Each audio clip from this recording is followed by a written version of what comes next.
Čau lidi, dneska se podíváme na to, jak si v Unity vytvořit vlastní menu. To menu bude Play, Settings, Informace a Exit. Já nebudu dál zdržovat a jdeme se podívat na to, jak si vytvořit vlastní menu v Unity. Prvním, čím bych začal, tak půjdu do složky C# a tady si vytvořím skript s názvem Menu Manager. Poté, co si vytvořím Menu Manager, tak zatím do toho nic nebudu psát. Půjdu do scén a vytvořím si novou scénu s názvem Menu. V této scéně si vytvořím canvas. To je vlastně to, že budu pravým tlačítkem na hierarchii, UI a canvas. Tohle z toho budu dávat vlastně buttony, třeba obrázky tam můžu dávat a všechno možný takový. To není úplně podstatný to je, ale to je jedno. Tak a teďka si v tom canvasu nastavím, tady si nastavím scale width screen size a nastavím si tam 1920 na 1080. To je vlastně Full HD, myslím. Když bych to neměl nastavený, tak bych dával sem nějaký obrázky nebo buttony a prostě by se to úplně divně měnilo a nejlepší je tam dát tu hodnotu, nebo nejlepší, jakoby úplně nejlepší je prostě dát tu hodnotu, protože pak všechno bude vypadat správně tak, jak má. Tak, tu main kameru můžu udělat to, že jestli chci mít ve hře černou obrazovku, tak dám solid color, dám tady černou obrazovku. Já teda chci mít v tom menu nějaký pozadí, takže si sem vložím nějaký modely a postavím si nějaký prostředí. Na Sketchfabu si můžete ty modely stáhnout, určitě víc stránek, kde se dají stáhnout modely, ale tohle je asi nejznámější stránka a asi stránka, kterou nejvíc používám na modely. Takže tady si můžete stáhnout různý modely zadarmo, za peníze a nějaký teda ještě třeba stáhnout nejdou, jako tady, protože to je jen jako pro ukázku, ale jinak určitě tady najdete spoustu modelů, které jsou zadarmo, jako tyhle. Takže vytvořil jsem si lehký prostředí, když nechcete, tak nemusíte si vytvářet žádný prostředí do toho menu. Můžete jednoduše udělat to, že si sem třeba přidáte nějaký obrázek s tím, že půjdete do UI a tady dáte nějaký obrázek. Ještě teda budete muset ten obrázek stáhnout, dát ho sem a pak ho dáte vlastně takhle sem. Tím se vám tam dá obrázek, ale já to dělat nebudu. Nebo taky můžete udělat, jak jsem vám ukazoval, že dáte solid color a dáte tam černý pozadí. Já to tam mám nastavený, ale i tak tam mám tohleto, protože proč ne. Další, co uděláme, tak si sem přidáme nějaký buttony, takže půjdu zase do UI, tady dám button. Ten button si pojmenuji jako play button. Nastavím si ho podle toho, jak chci, aby byl velký ten button. Tak a když si rozkliknu ten button, tak tady budu mít text, který si přepíšu na play a trošku si ten text zvětším. Takhle když se podívám, vypadá to celkem dobře. Tak a ještě já si to skopíruju a vytvořím víc těch buttonů. Vytvořil jsem víc buttonů, teď si je přejmenuju.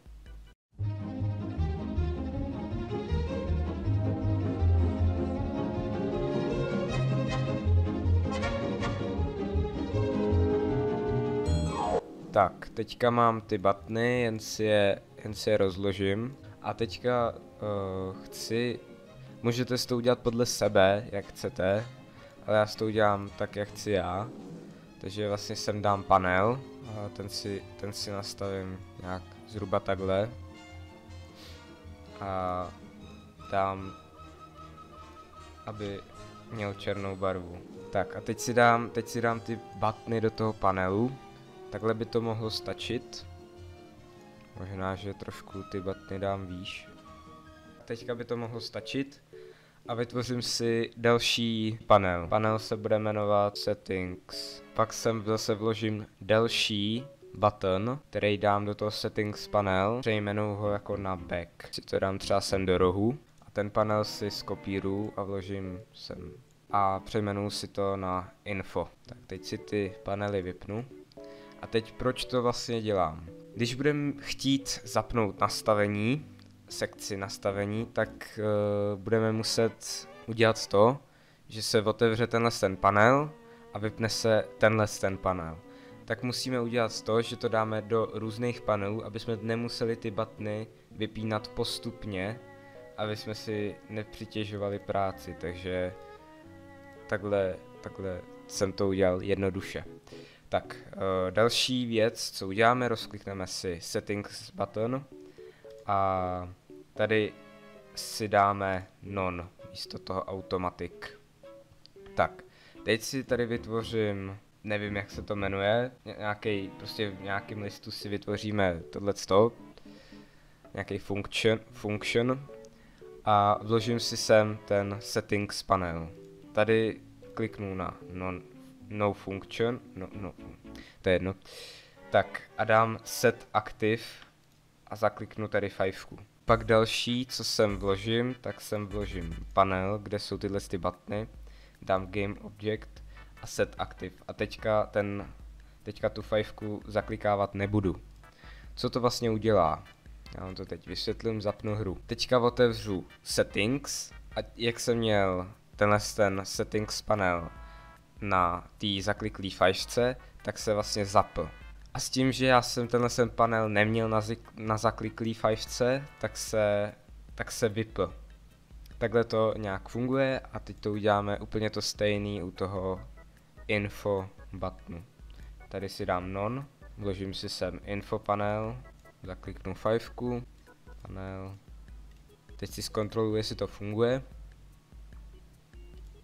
Funguje to úplně v pořádku a teďka nám nefunguje back button. Takže teďka si zprovozníme back button, to uděláme tak, že dáme non, zase plus, tady si dáme panel a teď to uděláme opačně. A to stejný u info panelu. Teď si znova zkontroluji, jestli to funguje. Funguje to, tak paráda. A teďka se přemístíme k tomu menu manageru. Tak, teďka v menu manageru tak si smažu tohleto celý a odeberu si tyhle zbytečné složky. Do toho using tak si přidám další s názvem Unity Engine Scene Management.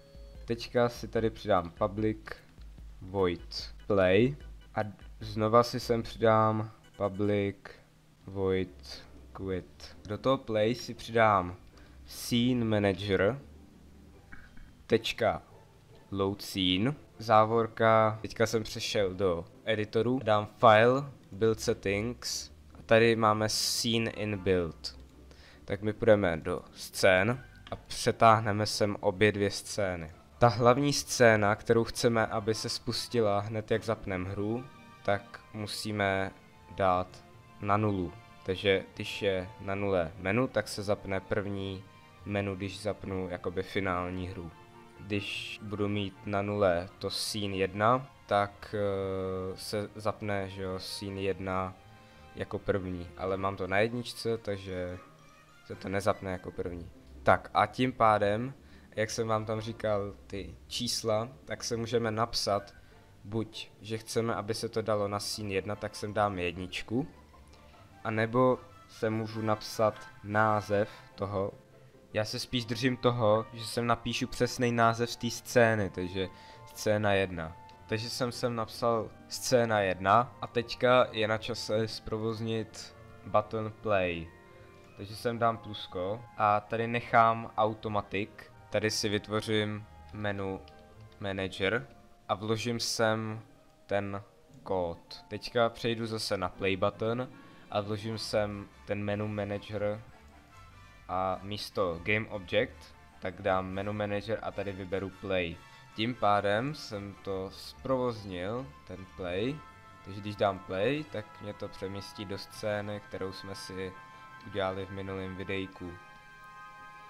Takže aspoň vím, že to funguje a teďka ještě zprovozním button quit.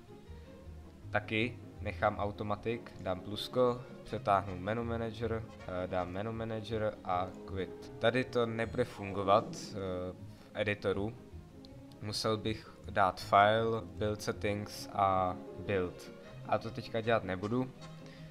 Vím, že to bude fungovat, když tam ten kód bude napsaný správně, což já to tam ani nemám napsaný. A píšu application quit. Teďka by to mělo správně fungovat. A když už, tak já to teda vyzkouším a buildnu ten projekt. Takže už se to builduje. Pustila se mi samotná hra, zkusím buttony jak fungujou. Fungují dobře, zkusím ten quit. Funguje quit. Já budu rád, když tady zanecháte nějaký like, odběr, hezký komentář a uvidíme se zase u dalšího videa. Tak čau.